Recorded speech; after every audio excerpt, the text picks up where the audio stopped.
भारत माता के वीर सपूतों ने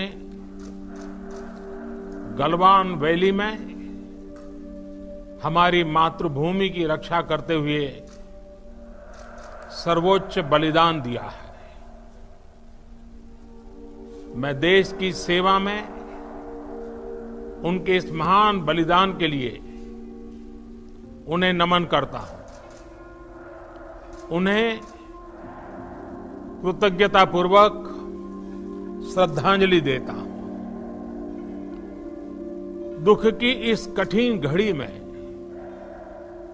हमारे इन शहीदों के परिजनों के प्रति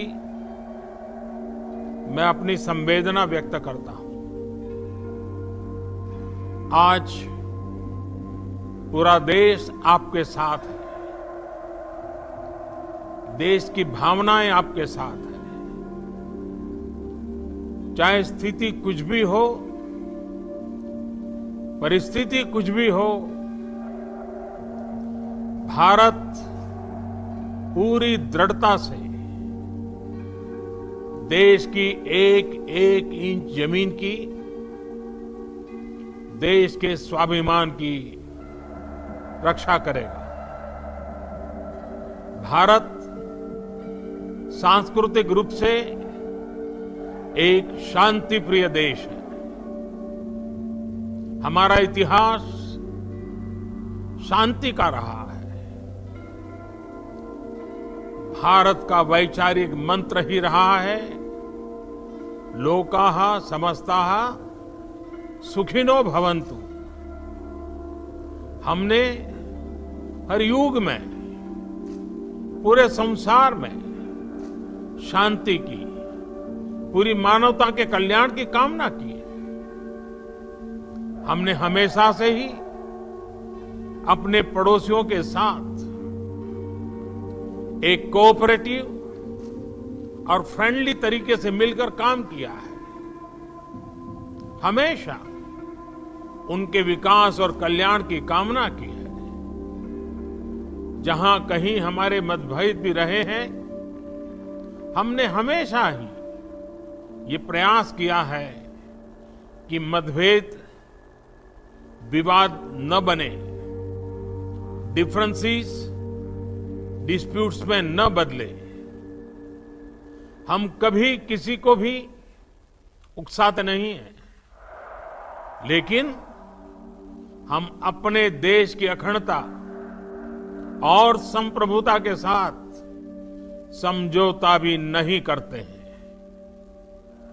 जब भी समय आया है, हमने देश की अखंडता और संप्रभुता की रक्षा करने में अपनी शक्ति का प्रदर्शन किया है, अपनी क्षमताओं को साबित किया है।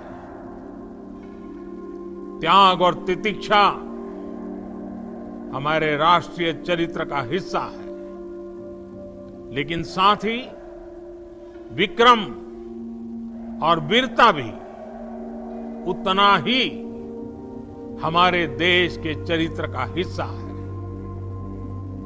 मैं देश को भरोसा दिलाना चाहता हूं,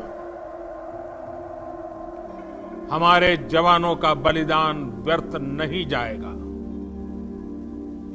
हमारे लिए भारत की अखंडता और संप्रभुता सर्वोच्च है, और इसकी रक्षा करने से हमें कोई भी रोक नहीं सकता। इस बारे में किसी को भी जरा भी भ्रम या संदेह नहीं होना चाहिए। भारत शांति चाहता है, लेकिन भारत उकसाने पर हर हाल में हर हाल में यथोचित जवाब देने में सक्षम है। और हमारे दिवंगत शहीद वीर जवानों के विषय में देश को इस बात का गर्व होगा कि वे मारते मारते मरे हैं। अभी मेरा आप सभी से, सभी आदरणीय मुख्यमंत्री जी से, सभी यहाँ इस मीटिंग में, वर्चुअल मीटिंग में उपस्थित आप सभी से आग्रह है कि हम खड़े होकर के 2 मिनट मौन रख करके इन वीर सपूतों को पहले श्रद्धांजलि देंगे। उसके बाद आज जो हमने हमारी मीटिंग तय की है, उस मीटिंग को आगे बढ़ाएंगे।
ओम शांति शांति शांति।